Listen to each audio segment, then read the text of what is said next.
Huh. Strange things are happening around here. Strange, naked indie rock things. Let me try and figure out what the hell I'm doing. Give me a second. I need to get my story straight. Okay, about a year ago, I remember saying that the pop charts were taking a turn for the better, as evidenced by the unexpected success of Adele, CeeLo Green, Lupe Fiasco, but their hits weren't that strange. They'd all had pop hits before. I had a lot more trouble understanding the sudden success of Foster the People, but the more pumped-up kicks got played, the more it seemed to fit right in, and after a while they didn't sound out of place at all. But then, a couple of months ago, Billboard got taken over by two indie rock songs that stubbornly refused to make sense within the pop landscape as I understand it. And for months now, it's been those two songs topping the charts, We Are Young at #1 and Somebody That I Used to Know at #2, or vice versa. Understand, the only rock songs to reach the top of the charts in the past, 4.5 years are Viva La Vida by Coldplay and Moves Like Jagger by Maroon 5, and really, I wouldn't even call those rock songs. On top of that, as someone who spent most of his energy in the past 3 years thinking about Rihanna, I'm a little stymied by having this whole other genre invade my space. It's like if I was a person who read a lot of horror novels and worked really hard to understand horror novels and how they work and tried hard to be one of the best horror novel reviewers around, and then you came up to me and said, "Here now, review this brand of toothpaste." But you know what? Fine. Today, I'm gonna force myself to be the best damn toothpaste reviewer I can be. Because one of these songs going to #1, that's a fluke. Both of them going to #1, that's a coincidence. But both of them going #1 back to back, that's a trend. So I'm reviewing these two not because I want to or because I have any idea how, but because if this is the direction the pop charts are going in and this is the stuff I'm going to be handed to review from now on, well, I'd better start getting used to it now. Okay, so we have two acts here. One, a New York-based indie rock band whose name is ungoogleable, and the other, a Belgian-born Australian man whose name is unpronounceable. I'll level you, I may have disliked Fun right from the get-go just for their hipster-ironic name, which comes complete with a lack of proper capitalization and blunt period at the end for maximum irony. If they were any more hipster, their logo would be upside down, or maybe they'd have a "the" in the middle of their name. And goatee, well, that's not a word, damn it. I wouldn't be surprised if this guy picked his stage name by slamming his fist down on his computer keyboard and reading the results. Jokes. Totally not stalling here. Okay, let's start with, well, for one, where the hell did these people come from? I understand with all the club music that oversaturated the market, something was gonna replace it, but why these guys? Why were they the ones that broke through the pop charts rock barrier and not, say, bands that already had chart success like Linkin Park or, God forbid, Nickelback or even the Neon Trees?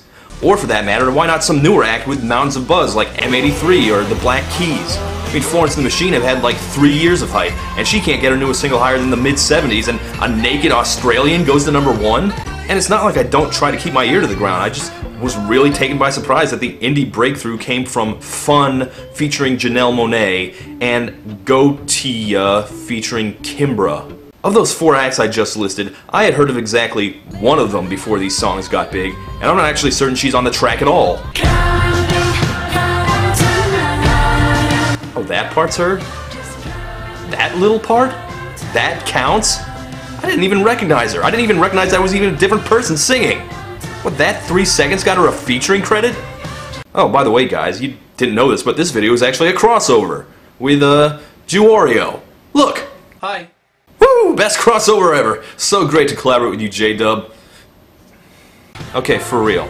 I'm on that song almost as long as Janelle Monáe is, so that wasn't what made it popular. But it was a rhetorical question anyway. I can tell you right now where these songs came from.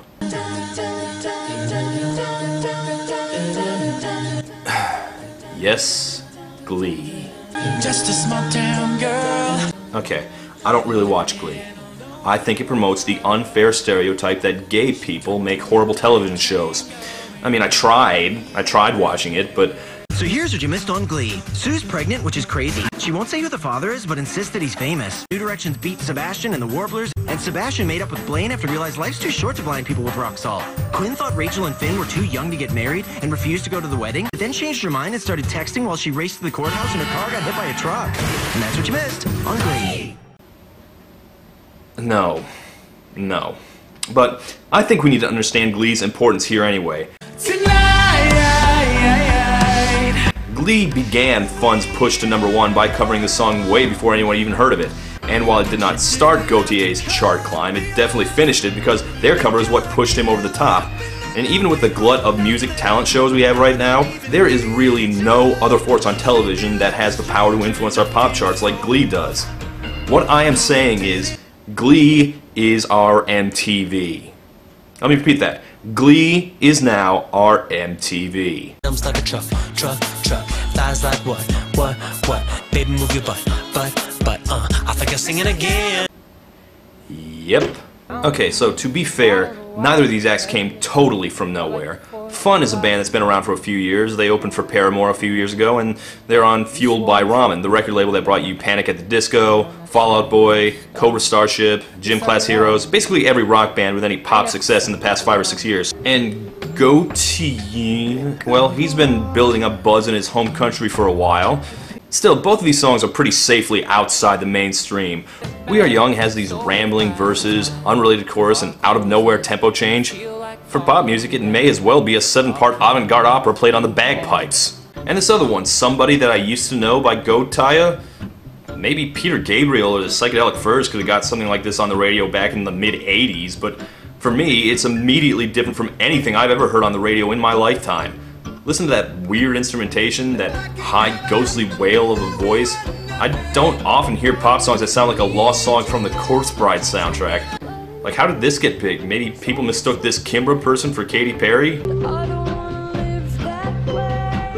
mean, lots of people seem to be trying to rip off her. Looking at you, Jessie J. But otherwise, I mean, does this sound like anything else? Like, what even is that? A xylophone? A marimba, maybe? Maybe that's a Kimbra. But another part of what makes these two songs such a shock is their more literate, more detail-oriented approach to songwriting. Most pop songs are, you know, pop songs. They're love songs full of lovey-dovey cliches and stuff like that. You're just not gonna ever hear Chris Brown write anything as writerly and thoughtful as these two songs. Now take We Are Young. It's just full of interesting lyrical details about... Actually, I just realized I have no idea what the song is actually about. From the giant fist-pumping chorus, you'd think that We Are Young is a song about being young and conquering the world, drinking all night, all that fun stuff, but it's definitely a kind of fun that comes in lowercase with a period after it.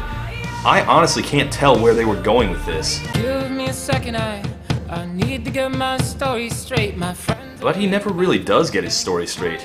And there are a lot of things going on here, but it never really coalesces into anything for me. Let me try and put it together. See, I understand that he's at some New York hipster bar. My friends are in the bathroom getting higher than the Empire State. His friends are doing a lot of drugs. My seat's been taken by some sunglasses, asking about a scar, and I know I gave it to you months ago. Okay, so he gave her a scar. Emotional? Physical?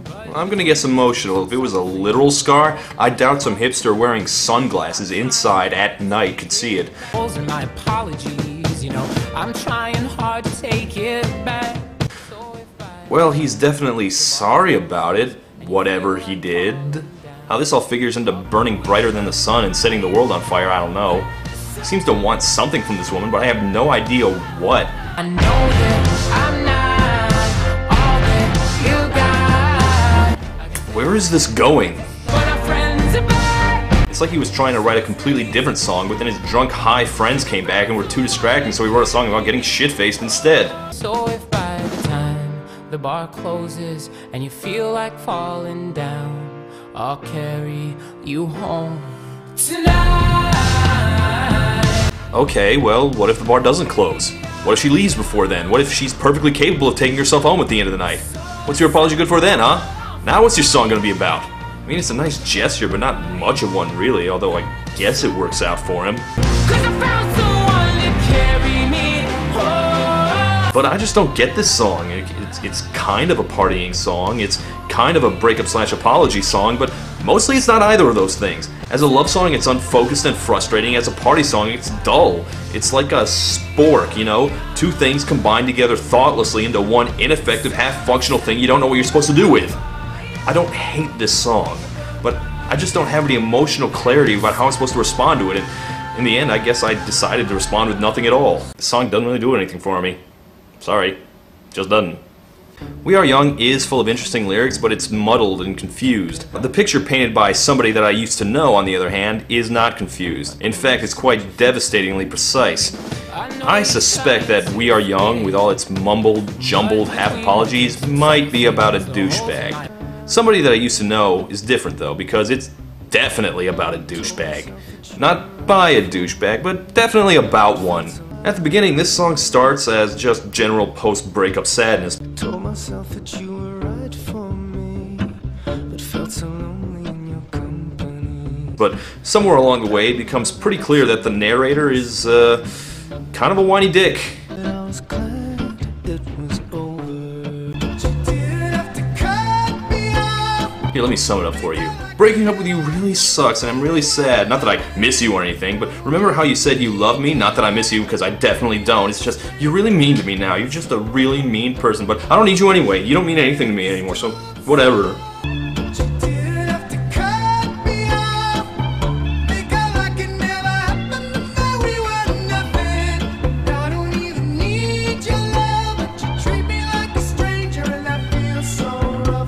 She doesn't want to talk to you anymore? After the breakup, she treats you like a stranger? Oh my god, that's common! Come on, dude, have you never had a breakup before in your life? I mean, even if I bought that your ex's behavior was above and beyond normal breakup awkwardness, I suspect the problem is not her.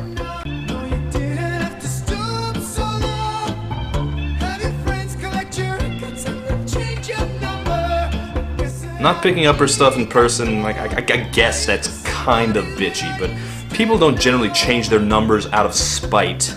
They change their numbers because their exes won't stop calling them with passive-aggressive bullshit.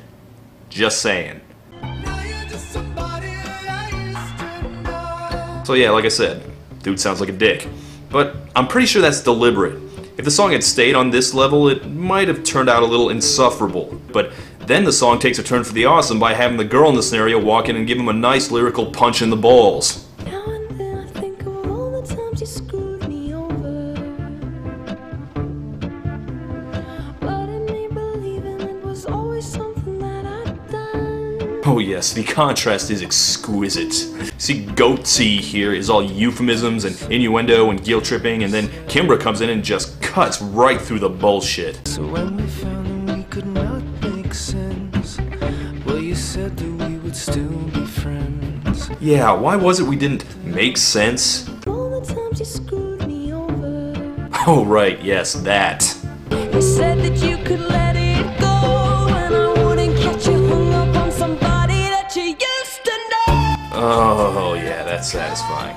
Matter of fact, the fact that he gets dressed down so thoroughly actually makes the guy more sympathetic. Yeah, I'd be wailing in pain too, buddy. Ouch. I do like the song a lot, but honestly, I also feel a little distant from it. Maybe the build-up is a little too slow. It doesn't really kick in for me until the second chorus. It's just not a song that hits me right in the gut, you know? It might make my top 10 this year, it might not. You know, I still don't feel like I've done enough here. Maybe I just need to listen to more songs from these two acts before I come to a conclusion. Okay, I just took my crash course in all things fun and Gautier. These guys better not turn out to be flashes in the pan, or I've just wasted a lot of time. Well, anyway, I've listened to a lot of fun songs now, and now that I've gotten to sample a larger segment of the work, I can say this definitively. These guys have listened to a lot of Queen. Why you wanna stay? Oh my god! Like, a whole lot of Queen. The other thing I've discovered is that lead singer Nate Ruess is not Freddie Mercury. At least not on their biggest song. I think that may be why it doesn't really work for me. Of all the fun songs I listened to, We Are Young felt the least Queen-like, especially in the vocals. Nate could have definitely stood to sing this with a little more pomp and circumstance, you know? Without it, We Are Young just ends up sounding lumbering and slow musically. It's basically just a Coldplay song on steroids. Then again, I suppose there are worse ways to sing it. Give me a second, I need to get my story straight. My friends And Gautier? Well, I can tell you that all his videos look like slightly happier versions of Tool videos. And for another thing, this guy is really good. In fact, Honestly, I like Somebody That I Used to Know a lot, but I think I like all his other singles even more, especially Eyes Wide Open. And while we're at it, I really like all the other fun songs I listen to too, so I guess my final verdict is mixed to positive on their big hits, but it's definitely a big thumbs up for both of them as a whole. I'm glad they're here to mix things up. Not only do they not sound like stuff that gets popular, it sounds like they weren't trying to be popular. They don't sound like anything else out there. They don't even sound like each other, really. And what this definitely signals is that people are hungering for something more. They want better than what the pop charts provide. What we are seeing now is the dawn of a new age, where people demand more thought, more feeling, more depth in their music. Everything changes now.